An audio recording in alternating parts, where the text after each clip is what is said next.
Red fern মূলত একটি জনপ্রিয় উক্তি এনার্জি ফ্লোজ ওয়্যার অ্যাটেনশন গোজ, যেখানে মনোযোগ সেখানেই শক্তি প্রবাহিত হয় নিয়ে আলোচনা করেছেন।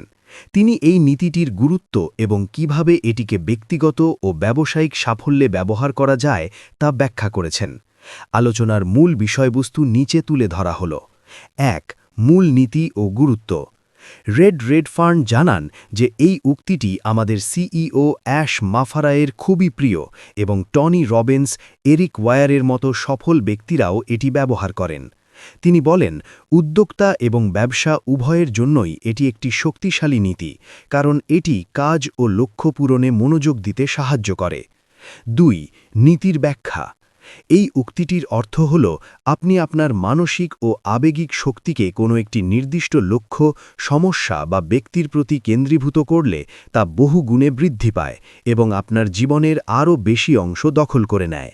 এটি মনস্তত্ত্ব এবং নিউরোসায়েন্সের, যেমন রেটিকুলার অ্যাক্টিভেশন সিস্টেম বা RAS এর একটি নীতি, যা প্রমাণ করে যে আপনার মনোযোগকে পরিচালিত করার মাধ্যমে আপনার কাজ ও ফলাফলের ওপর শক্তি যোগানো যায়। ৩. ইতিবাচক এবং নেতিবাচক প্রভাব। মনোযোগ যেমন ইতিবাচক দিককে বাড়িয়ে তোলে, তেমনি নেতিবাচক দিককেও প্রশস্ত করে।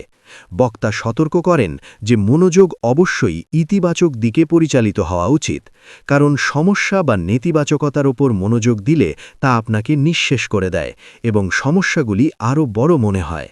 তাই সমস্যার ওপর ফোকাস না করে সমাধান তৈরির ওপর মনোযোগ দেওয়া প্রয়োজন।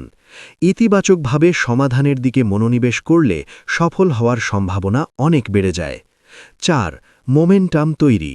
যখন আপনি কোনো কিছুর প্রতি ধারাবাহিকভাবে মনোযোগ দেন, তখন তার শক্তি লাভ করে এবং আপনার মধ্যে প্রেরণা, কাজ ও ফলাফল বৃদ্ধি করে, যা একটি মোমেন্টাম বা গতি তৈরি করে। এই গতি ব্যবসা বা অন্যান্য ক্ষেত্রে সফল হওয়ার জন্য অত্যন্ত প্রয়োজনীয়। ৫. সাফল্যের জন্য পরামর্শ। আপনার চিন্তা কোথায় পরিচালিত হচ্ছে সে বিষয়ে সচেতন থাকুন, যাতে ভুল পথে গিয়ে আপনি অবাঞ্ছিত জীবন তৈরি না করেন। যদি কোনো সমস্যায় আটকে যান, তবে কি ভুল হচ্ছে তা নিয়ে চিন্তা না করে আপনি কি চান তার দিকে সচেতনভাবে মনোযোগ সরিয়ে আনুন। সুস্পষ্ট লক্ষ্য নির্ধারণ করুন এবং সেগুলির প্রতি সম্পূর্ণ মনোযোগী হন। আকাঙ্ক্ষা যত তীব্র হবে, সাফল্য তত বেশি আসবে। মাইন্ডফুলনেস চর্চা করুন, যেমন কোনো ব্যক্তি বা পরিস্থিতির ইতিবাচক দিকগুলি নিয়ে লেখা বা জার্নালিং করা, যা আপনার শক্তিকে সক্রিয়ভাবে সঠিক দিকে চালিত করবে। তিনি মেঘান মিছেল সহ চ্যাট রুমে উপস্থিত সকল দর্শককে শুভেচ্ছা জানান। আমার চ্যানেলের সকল শুভাকাঙ্ক্ষীদের প্রতি কৃতজ্ঞতা প্রকাশ করছি। নিত্য নতুন আপডেট পেতে চ্যানেলটি অবশ্যই সাবস্ক্রাইব করবেন এবং পাশে থাকা নোটিফিকেশন বেল বাটনটি বাজিয়ে সাথেই থাকবেন। ভিডিওটি ভালো লাগলে অবশ্যই লাইক, কমেন্ট, শেয়ার করতে ভুলবেন না। আপনাদের সহযোগিতাই আমার ভিডিও বানানোর প্রেরণার মূল উৎস।